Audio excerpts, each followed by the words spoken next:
வணக்கம் மக்களே, நாம் இந்த ஆரோக்கியமான பதிவில் பச்சை பயிறு அல்லது பாசி பயிறு என்று சொல்லக்கூடிய இந்த பயிரினுடைய மருத்துவ நன்மைகளை பற்றி நம்ம விளக்கமாக பார்க்க போகிறோம்.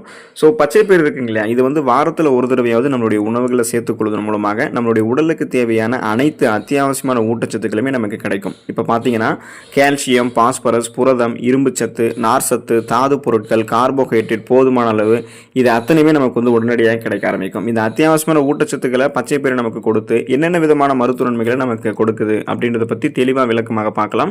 அதை பற்றி பார்க்குறதுக்கு முன்னாடி இந்த வீடியோவுக்கு மட்டும் ஒரு லைக் கொடுத்துட்டு இந்த தகவலை உங்களுக்கு தெரிஞ்சவங்களுக்கும் ஷேர் பண்ணிவிடுங்க.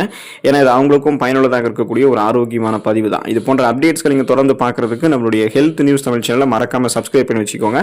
பக்கத்தில் இருக்கக்கூடிய பெல் பட்டனையும் கிளிக் பண்ணி ஆல் அப்படின்ற ஆப்ஷனையும் செட் பண்ணி வச்சுக்கிட்டீங்க அப்படின்னா நான் போடக்கூடிய எல்லா அப்டேட்ஸும் உங்களுக்கு நோட்டிஃபிகேஷன் அடிக்கடி வந்து சேரும். சரிவாங்க மக்களை, இப்போ வீடியோக்குள்ளே போயிடலாம். இதயம் நமக்கு ஆரோக்கியமாக இருக்கிறதுக்கு நம்ம பச்சை பயிர் எடுத்துக்கொள்ளலாம். இதய ஆரோக்கியத்துக்கு நன்மைகள் வழங்கக்கூடிய ஃபைபர் மற்றும் பொட்டாசியம் ஆகிய இரண்டு முக்கிய ஊட்டச்சத்துக்களினுடைய சிறந்த மூலமாக பச்சை பயிறு நமக்கு வந்து இருக்கு. ஸோ தொடர்ந்து நம்ம பச்சை பயிர் எடுத்துக்கிட்டோம் அப்படின்னா இதில் இருக்கக்கூடிய ஃபைபர் என்று சொல்லக்கூடிய நார் சத்து நம் உடல்ல ரத்த நாளங்களில் படிந்திருக்கக்கூடிய கெட்ட கொலஸ்ட்ரால்களை நமக்கு வந்து கண்ட்ரோல் பண்ணிடும். ஸோ அந்த கெட்ட கொலஸ்ட்ரால்கள் வந்து படியாமல் நமக்கு வந்து அந்த கெட்ட கொலஸ்ட்ரால்கள் படியாமலும் தடுக்கும், படிந்திருக்கக்கூடிய கெட்ட கொலஸ்ட்ரால்களை வெளியேற்றும். அதே போல நம்ம எடுத்துக்கொள்ளக்கூடிய பச்சை பயிரில் இருக்கக்கூடிய பொட்டாசியம் பிபி என்று சொல்லக்கூடிய பிளட் பிரஷர், அந்த ரத்த அழுத்தத்தை வந்து நம்ம கண்ட்ரோல் பண்ணுறதால நரம்புகள் இருக்கக்கூடிய இறுக்கங்களையும் தளர்த்தும். ஸோ இப்போ நரம்புகள் வழியாகவும் இறுக்கங்கள் இல்லை, அதே போல் ரத்த நாளங்களையும் கொழுப்புகள் வந்து படிஞ்சிருக்காது. ஸோ நமக்கு வந்து ரத்த ஓட்டம் வந்து சீரான அளவில் உடல் அமைப்புக்கு வந்து பாய ஆரம்பிக்கும். இதயத்துக்கு வேண்டிய ரத்த ஓட்டமும் சீரான அளவில் கிடைக்கிறதால நமக்கு இதய துடிப்பு சீராக இருக்கும். அப்போ நமக்கு மாரடைப்பு, பக்கவாதம், இதய தமனிகளில் வீக்கம் ஏற்படுவது, இதய தசைகள் வலுவிழந்து போவது போன்ற இந்த மாதிரி பக்க விளைவுகள் நமக்கு எதுவும் ஏற்படாது. இதயம் பன்மடங்கு ஆரோக்கியமாக இருக்கிறதுக்கு ஏற்ற ஒரு உணவாக தான் பச்சை பயிர் இருக்கு. இதை தவிர பச்சை பயிர் வந்து கொழுப்பு மற்றும் சோடியம் குறைவாக இருக்கிறதால இதய ஆரோக்கியத்தை மேம்படுத்திக் கொள்வதற்கு வாரத்தில் ஒரு தடவை பச்சை பயிர் எடுத்துக்கொள்ளலாம். எடையை ஆரோக்கியமான முறையில் நம்மளுடைய உடல் எடையை குறைக்கிறதுக்கு பச்சை பயிர் எடுத்துக்கலாம். இப்போ நம்மளுடைய உடல் எடையை நம்ம குறைக்கணும்னா எப்போதுமே அதிக கலோரிகள் நிறைந்திருக்கக்கூடிய உணவுகளை நம்ம சாப்பிடக்கூடாது. அதை கண்ட்ரோல் பண்ணிட்டு குறைந்த கலோரிகள் நிறைந்திருக்கக்கூடிய பசியை கண்ட்ரோல் பண்ணக்கூடிய ஆனால் அதே சமயம் ஊட்டச்சத்துக்களை அளித்து உடலமைப்புக்கு வந்து தீங்கு விளைவிக்க கூடாத உணவுகளை தான் நம்ம எடுத்துக்கணும். ஸோ அது போல ஒரு உணவு தான் பச்சை பயிர். பச்சை பயிரில் புரோட்டீன் மற்றும் ஃபைபர் அதிகம் இருக்கு. இது இரண்டுமே எடை இழப்புக்கு உதவக்கூடிய குறிப்பிடத்தக்க ஊட்டச்சத்துக்கள் தான். ஸோ பச்சை பயிரில் இருக்கக்கூடிய புரோட்டீன் மசில் மாசை உருவாக்குறதுக்கு, அந்த மசில் மாசை பராமரிக்கிறதுக்கும் உதவிகரமாக இருக்கும். அதே நேரம் பச்சை பயிரில் இருக்கக்கூடிய ஃபைபர் என்று சொல்லக்கூடிய நார்சத்து நம்ம பச்சை பயிரை சாப்பிட்ட உடனே ஏதோ பெரிய உணவுகளை சாப்பிட்டு முடிச்ச அளவுக்கு நம்மளுக்கு ஒரு திருப்தியான ஃபீலை கொடுத்துரும். அதாவது நம்மளுடைய வயிறு நிரப்ப வச்சிரும். இதனாலேயே அதிக கலோரிகள் இருந்திருக்கக்கூடிய உணவுகளை நம்ம எடுத்துக்கொள்ள மாட்டோம். உடல் எடை இன்னும் அதிகமாகாது. ஸோ அந்த முயற்சியில் நம்ம இறங்கிட்டோம் அப்படின்னா இந்த பச்சை பயிரில் இருக்கக்கூடிய நார்சத்து ஏற்கனவே நம்மளுடைய உடலில் தேங்கியிருக்கக்கூடிய அதீத கொழுப்புகளை கரைத்து நமக்கு எனர்ஜியை மாற்றி கொடுக்கும். ஸோ ஆற்றலாக மாற்றி கொடுத்து நம்மளுடைய உடல் எடையை நமக்கு வேண்டிய அளவுக்கு குறைச்சி கொடுக்கும். அதுவும் பக்க விளைவுகளை இல்லாமல் விரைவான முறையில் வந்து குறைச்சி கொள்ளலாம். தொப்பை போன்ற அமைப்புகள்லாம் கூட நமக்கு இருக்காது. செரிமானம் மேம்பாடு அடைவதற்கு பச்சை பயிர் எடுத்துக்கலாம். சிறந்த செரிமானத்திற்கு ஃபைபர் என்று சொல்லக்கூடிய நார் சத்து அவசியம். நார் சத்தும் நீர் சத்தும் குறைவாக இருக்கக்கூடிய உணவுகளை நீங்கள் தொடர்ந்து எடுத்துக்கிட்டு இருக்கீங்க அப்படின்னா தான் உங்களுக்கு செரிமானம் சார்ந்த பிரச்சனைகள் ஏற்படும். ஸோ அப்போ நீங்கள் அதை கியூர் பண்ணிக்கிறதுக்கு பச்சை பயிர் எடுத்துக்கலாம். பச்சை பயிரில் நமக்கு நார் சத்து இருக்கிறதால இது செரிமானம் எப்போ சீராக வைக்கிறதுக்கு ஹெல்ப் பண்ணும். செரிமானம் சார்ந்த பிரச்சனைகளை எதையுமே வந்து உங்களுக்கு ஏற்பட விடாது. ஏற்பட்டிருக்கக்கூடிய பிரச்சனையுமே வந்து உங்களுக்கு கியூர் பண்ணிடும். செரிமான அமைப்பு தவிர குடல் ஆரோக்கியத்துக்குமே பச்சை பயிர் நல்லது. இது தவிர ஃப்ரீ பயோட்டிக்ஸ்களினுடைய சிறந்த மூலமாக பச்சை பயிர் இருக்கு. இது குடல்ல நல்ல பாக்டீரியாக்களை வந்து ஆதரிக்கக்கூடிய ஒரு வகை ஃபைபர் அப்படின்னு சொல்லலாம். ஸோ இப்போ நீங்கள் வயிறும் ஆரோக்கியமாக வைத்துக் கொள்ளலாம். வயிறில் வந்து உணவுகள் உங்களுக்கு தேங்காது, கழிவுகளும் குடல்களில் வந்து தேங்காது. நீங்கள் உணவுகளை சாப்பிடுவீங்க, அந்த உணவுகள் செரிமானமாகும். செரிமானமான உணவுகள் வந்து ஊட்டச்சத்துக்கள் உறிஞ்சப்படும். ஊட்டச்சத்துக்கள் உறிஞ்சப்பட்டது போக மீதம் இருக்கக்கூடிய கழிவுகள் உங்களுடைய குடல்கள் இருந்து வெளியேற்றப்படும். ஸோ கழிவுகள் வெளியேற்றப்பட முடியாததால் ஏற்படக்கூடிய சீரற்ற குடல் இயக்கம், மலச்சிக்கல், வயிற்று வலி, வாயு பிரச்சனை எல்லாம் இருக்காது. அதே போல உணவுகள் செரிக்காம போறதால ஏற்படக்கூடிய அஜீரணம், நெஞ்செரிச்சல், உணவு வந்து வாந்தியாக உங்களுக்கு குமட்டல் ஏற்படக்கூடிய உணர்வு, மயக்கம் ஏற்படக்கூடிய உணர்வு, தலை சுற்றம், பித்தம், இந்த மாதிரி எந்த பிரச்சனையுமே உங்களுக்கு வந்து இருக்காது. ஒட்டுமொத்தமாக செரிமான மண்டலம் தன்னுடைய வேலையை மிக சிறப்பாக செய்யறதுக்கு, சிறப்பாக செயல்படுவதற்கெல்லாம் பச்சை பயிர் துணை புரியும். ரத்தத்தில் இருக்கக்கூடிய சர்க்கரையினுடைய அளவை கண்ட்ரோல் பண்ணக்கூடியது பச்சை பயிர். பச்சை பயிர் வந்து குறைந்த கிளைசமிக் குறியீடு கொண்டிருக்கு, அதாவது லோ கிளைசமிக் இண்டெக்ஸ் கொண்டிருக்கு. அப்படின்றதால இதுல வந்து கார்போஹைட்ரேட்டினுடைய அளவு வந்து கம்மி தான். நார் சத்து தான் நமக்கு கரெக்டான லெவலில் இருக்கும்.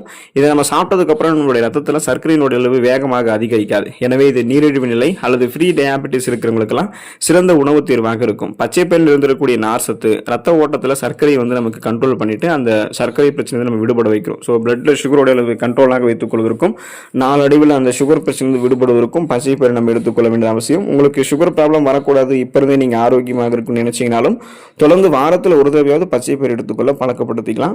நோய் எதிர்ப்பு சக்தி அதிகரிக்கப்பட்டு எந்த நோயுமே அட்டாக் ஆகாமல் இருக்கணும்னு நீங்கள் நினைச்சீங்கன்னா பச்சை பயிர் எடுத்துக்கலாம். ஆரோக்கியமான நோய் எதிர்ப்பு மண்டலத்திற்கு தேவையான முக்கியமான மினரல்ஸ்களாக இருக்கக்கூடிய ஜிங்க், விட்டமின் சத்துக்கள், இரும்பு சத்து எல்லாமே பச்சை பயிரில் காணப்படுது. பச்சை பயிரில் இருக்கக்கூடிய ஜிங்க் சத்து தொற்று நோயை எதிர்த்து போராடக்கூடிய ரத்த வெள்ளை அணுக்களை கரெக்டான லெவலில் மெயின்டைன் பண்ணுறதுக்கு ஹெல்ப் பண்ணும். அது குறைஞ்சிருந்ததுன்னா அதை உருவாக்குறதுக்கு ஹெல்ப் பண்ணும். அதே நேரம் நமக்கு உடல் உறுப்புகளுக்கு இருக்கக்கூடிய எல்லா பாங்களுக்கும் ஆக்சிஜனை சப்ளை பண்ணுறதுக்கு ரத்த சிகப்பணுக்கள் ரொம்ப ரொம்ப இம்பார்ட்டன்ட். ஸோ அதை வந்து நமக்கு கரெக்டான லெவலில் பாதுகாக்கிறதுக்கு பச்சை பயிரில் இரும்பு சத்து இருக்குது. ஸோ இப்போ உங்களுக்கு வந்து ரத்தத்தில் வந்து பார்த்தோம்னா சிகப்பணுக்கள் குறையிறது ஒரு ப்ராப்ளம். அது வந்து அனிமே என்று சொல்லக்கூடிய ரத்த சோகை நோயை ஏற்படுத்தும். அதை சரி பண்ணிக்கலாம். அதே போல் ரத்த வெள்ளை அணுக்கள் குறையாமல் பாதுகாத்துக்கணும் அப்படின்னா நோய் எதிர்ப்பு சக்தி திறனை அதிகப்படுத்தக்கூடிய உணவுகள் எடுத்துக்கணும். பச்சை பயிர் எடுத்துக்கிட்டிங்கன்னா உங்களுடைய அந்த ஒயிட் பிளட் செல்ஸ் கரெக்டான லெவலில் இருக்கும். நோய் எதிர்ப்பு சக்தி திறனை அதிகரிக்கப்படும். உங்களுக்கு இருக்கக்கூடிய சாதாரணமான நோய்களையுமே நீங்கள் குணப்படுத்திக்கலாம். சீசனலாக புதுசாக அட்டாக் ஆகக்கூடிய பாக்டீரியா, வைரஸ் போன்ற பருவகால தொற்று வியாதிகளையும் உங்களால் வராமல் தடுக்க முடியும். ஸோ இதனால் ஒட்டுமொத்த நோய் எதிர்ப்பு மண்டலத்தையுமே பாதுகாப்பாக வைத்துக்கொண்டு எந்த நோயுமே அட்டாக் ஆகாமல் நீங்கள் நலமோடு இருக்கலாம். சருமம் மற்றும் கூந்தல் ஆரோக்கியமாக இருக்கிறதுக்கு பச்சை பயிர் எடுத்துக்கலாம். நமது சருமம் மற்றும் கூந்தல் ஆரோக்கியமாக இருக்கிறதுக்கு பச்சை பயிரில் இருக்கக்கூடிய புரோட்டீன் பெரிதும் உதவிகரமாக இருக்கு. புரோட்டீன் ஆனது சருமம் மற்றும் முடி செல்களை உருவாக்குவதற்கும் அந்த செல்களை வந்து சேதமடையாமல் பராமரித்து மேற்கொண்டு நமக்கு வந்து சருமத்தையும் முடியையும் ஆரோக்கியமாக வைக்கிறதுக்கும் உதவிகரமாக இருக்கும். மேலும் பச்சை பருப்பு பயோட்டினுடைய ஒரு நல்ல மூலமாகவும் இருக்கு. ஸோ இது வந்து முடி வளர்ச்சிக்கு தேவையான முக்கிய விட்டமின் தான் இந்த பயோட்டின். அதனால உங்களுடைய சருமத்தில் வந்து முகப்பொருட்கள், கண் கருவளையங்கள், கரும்புள்ளிகள், வயதான தோற்றம், சரும சுருக்கம் இது மாதிரி எதுவுமே உங்களுக்கு இருக்காது. இளமையான ஒரு தோற்றத்தை நீங்கள் பெறுவீங்க. உங்களுக்கு எந்த விதமான சருமம் சார்ந்த பிரச்சனைகளும் இல்லாமல் புத்துணர்ச்சியான சருமத்தை நீங்கள் பெறுவீங்க. அதே போல் முடி கொட்டுறது, பேன் மற்றும் பொடுகு தொல்லை ஏற்படுவது, இளநரை, பித்தநரை என உங்களுக்கு இந்த மாதிரி தலைமுடி சார்ந்த பிரச்சனைகள் இருக்காது. வீக்காக தலைமுடி வந்து உங்களுக்கு இருக்காது. அடர்த்தியாக கருகருவென்று வளரக்கூடிய ஸ்ட்ராங்கான ஒரு கூந்தல் அமைப்பு பெறுவதற்குமே உங்களுக்கு பச்சை பயிர் வந்து ஹெல்ப் பண்ணும். பச்சை பயிர் நம்மளுடைய நினைவாற்றலை அதிகரிக்கிறதுக்கு நமக்கு உதவிகரமாக இருக்கும். நினைவு திறன் வந்து குறைவாக இருக்கக்கூடிய நபர்கள் எல்லாம் பச்சை பயிர் வந்து பாசிப்பயிர், அதாவது பச்சை பயிர் இந்த பாசிப்பயிர் ரெண்டுமே ஒன்று தான். ஸோ இது வந்து நீங்கள் வல்லாரைக்கீரையோட சேர்த்து எடுத்துக்கொள்வதன் மூலமாக ஞாபக சக்தியை நீங்கள் அதிகரித்துக் கொள்ளலாம். குழந்தைகள், இளைஞர்கள், முதியவர்கள் என அனைவருமே பச்சை பயிர் வந்து வல்லாரைக்கீரையோட சேர்த்து சாப்பிடும்போது நினைவாற்றல் அதிகரிக்கப்படும். அதாவது எதையும் எளிதில் அணுகக்கூடிய திறன், எதையும் எளிதில் கற்றுக்கொள்ளக்கூடிய திறன், எதையுமே எளிதில் வந்து மறக்க முடியாத அளவுக்கு ஒரு கெப்பாசிட்டி வந்து அவங்களுக்கு இருக்க ஆரம்பிக்கும். ஸோ அப்போ வந்து எதையுமே அவங்க வந்து சீக்கிரமாக செய்ய ஆரம்பிப்பாங்க, சுறுசுறுப்பாக செய்ய ஆரம்பிப்பாங்க. ஞாபக சக்தி திறன் வந்து அவங்களுக்கு கரெக்டான லெவலில் மெயின்டைன் ஆகும். இப்போ வயதாகக்கூடிய காரணங்களால் சில பேருக்கு வந்து மறதி பிரச்சனை வந்து ஏற்படும். பார்க்கின்சன், அல்சைமர் போன்ற ஞாபக மறதி நோய்களாக இருக்கும். ஸோ அவங்களுக்கு பெரியவர்களுக்கெல்லாம் தொடர்ந்து நம்ம வாரத்தில் 1 அல்லது 2 முறை பச்சை பயிர் கொடுத்தோம் அப்படின்னா நினைவு ஆற்றல் அவங்களுக்கு அதிகரிக்கும். ஸோ பச்சை பயிரோட வல்லாரைக்கீரையை சேர்த்து சாப்பிடும்போது நினைவு திறன் நமக்கு வந்து மேம்பட ஆரம்பிக்கும். உடல் சூட்டை தணிக்கக்கூடியது பச்சை பயிர். கோடை காலத்தில் ஏற்படக்கூடிய உடல் உஷ்ணத்தை நமக்கு குறைக்கிறதுக்கு பச்சை பயிரோட மணத்தக்காளி கீரையை நம்ம சேர்த்து சாப்பிட்டு வந்தோம் அப்படின்னா உடனடியே நம்மளுடைய உடல் சூடு வந்து தணிக்கப்பட்டு உடலில் இருக்கக்கூடிய நரம்புகள் இருக்கக்கூடிய அந்த வெப்பமெல்லாம் தணிக்கப்பட்டு உடல் சூடு வந்து நமக்கு கண்ட்ரோல் ஆகிடும். உடல் நமக்கு குளிர்ச்சியாகவே இருக்கும். இதனால் உடல் நமக்கு வந்து கோடை காலத்தில் உஷ்ணம் அடைவதால் ஏற்படக்கூடிய மூல நோய், மலச்சிக்கல், சர்மம் சார்ந்த பிரச்சனைகள், ஹீட் ஸ்ட்ரோக், இந்த மயக்கம் ஏற்படுவது, அதாவது வெப்பவாதம்னு சொல்லுவோம். ஸோ இந்த மாதிரி அத்தனை பிரச்சனைகளையும் நம்ம சரி பண்ணிக்கொள்ளலாம்.